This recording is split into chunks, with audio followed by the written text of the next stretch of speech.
বললে বুঝতে পারবেন যে কত ভয়ঙ্কর জায়গায়, কত বিপজ্জনক জায়গায় তারেক রহমানের জীবন, আপনাদের জীবন, আমাদের জীবন দাঁড়িয়ে আছে, তাহলে বুঝতে পারবেন।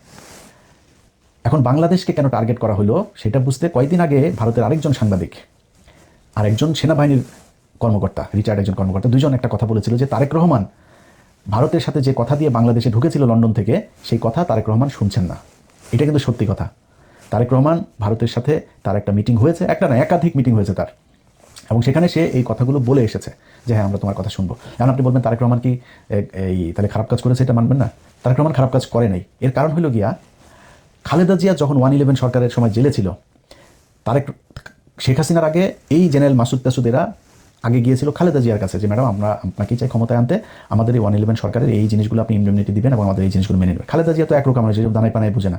বলছে যে তোমার কাজ ক্যান্টনমেন্টে, তুমি এখানে রাজনীতি করতে আসছো কেন, এটা তোমার কাজ, যাও বেরো, একদম স্টেট কার্ড বের করে। এগুলো আপনার এই যে প্রণব মুখার্জির বইতেও লেখা আছে। খালেদা জিয়া মানে না মানাতে কী হয়েছে, 111 পুরো ক্রেডিট উপভোগ করেছে শেখ হাসিনা। সে ক্ষমতায় আসলো, ইন্ডিয়ার কথা শুনে তারপরে খালেদা জিয়া শুনে নাই। খালেদা জিয়া ওই দিন যেটা করতে পারতো, ওদের কথা শুনে ক্ষমতায় এসে তারপরে বিট্রে করতে পারতো। তারেক রহমান ঠিক ওইটাই করেছে আমার বিশ্বাস।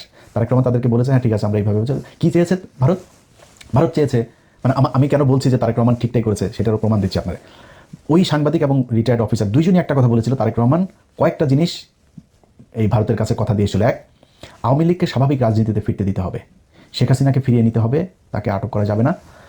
তারপরে 7 সিস্টারের যে বিচ্ছিন্নতাবাদীগুলো আছে এগুলো ভারতের সাথে মিলে একসাথে কাজ করতে হবে তাদেরকে নিশ্চিহ্ন করার জন্য, নির্মূল করার জন্য।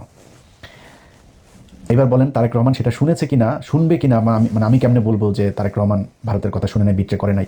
এই সাংবাদিক এবং এই রিটায়ার্ড অফিসারই বলেছে তারেক রহমান ভারতের কথা শুনছে না। এখন শুনছে না কেন, যে আসলেই এটা প্রমাণ কি, 111 মাসুদকে ধরা হয়েছে, মামুন খালেদকে ধরা হয়েছে, খালেদ মামুন, এই যে মামুন খালেদ আপনার ডিজিএফআই চিফ ছিল, যে ডিজিএফআই ডিরেক্টর আরেকটা ধরা হয়েছে, 4-5 জনের ধরা হলো না?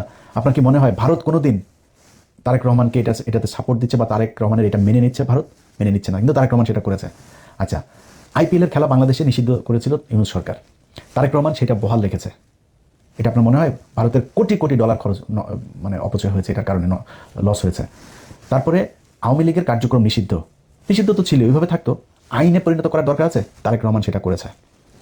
অনেক কিছুই আপনারা দেখছেন উপরে উপরে যে না মনে হচ্ছে ভারতের সাথে দিয়ে, ভারতের বাংলাদেশের পররাষ্ট্রমন্ত্রীকে যেতেই হবে, তার সাথে কি আমরা ডিপ্লোমেসি ডিসকানেক্ট করেছি নাকি? তো তা তো হইতেই হবে, তার এখানে যাইতেই পারে কিন্তু ভেতরে ভেতরে যেটা করার তারেক রহমান কিন্তু সেটাই করছে। এই কারণেই আমার যে সূত্র, সেই সূত্র আমাকে যেটা জানিয়েছে যে তারেক রহমানকে হত্যা করে তারপরে দেশের ভেতরে একটা অস্থিতিশীল পরিস্থিতি তৈরি করবে, কিন্তু তারপরে সরকার আবার ক্ষমতায় আসবে বিএনপি।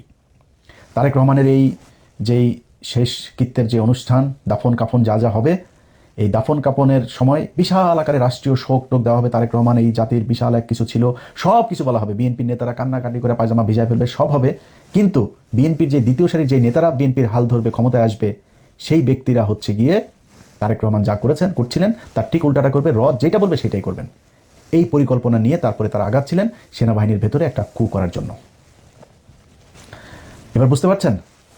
আপনারা পুরো ঘটনার সব যদি নাকি একসাথে মিলানোর পরে দেখতে পারবেন যে তেহরিকি তালিবান পাকিস্তানের টিটিপির সাথে ভারতের যেই যোগসাজেশ, সেইটা দিয়ে তারা পাকিস্তানের সাথে ওইদিকে ফাইট করছে, আর এই দিকেও ভারতের বিরুদ্ধে যারা কাজ করবে তাদেরকে এই করার জন্য এই তেহরিকি তালিবান পাকিস্তান নাম দিয়ে তারপরে করা হয়েছে। এখন এর পরপর পুলিশ হেডকোয়ার্টার একটা বিজ্ঞপ্তি দিয়েছে।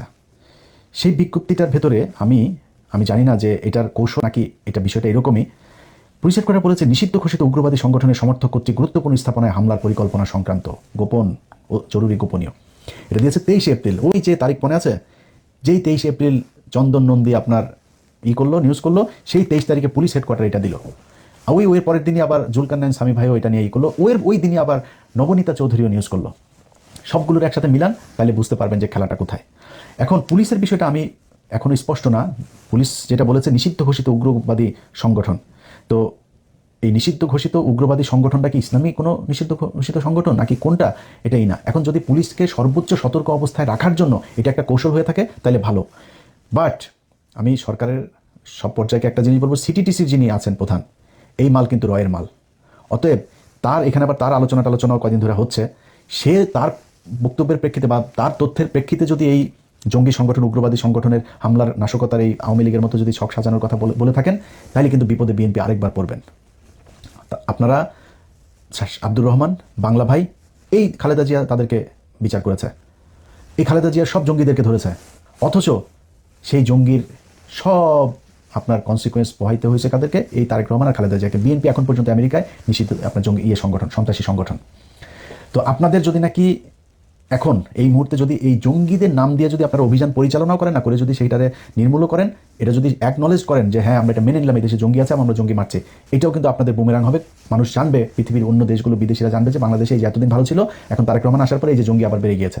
সো আপনাকে সরাসরি স্বীকার করতে হবে তারেক রহমান যে আপনার শত্রু কারা। এই টিটিপির নামে এই দেশে আপনাকে হত্যা করার জন্য, বাংলাদেশে অস্থিতিশীল পরিস্থিতি তৈরি করার জন্য এই করেছে, এটা পৃথিবীকে জানাইতে হবে।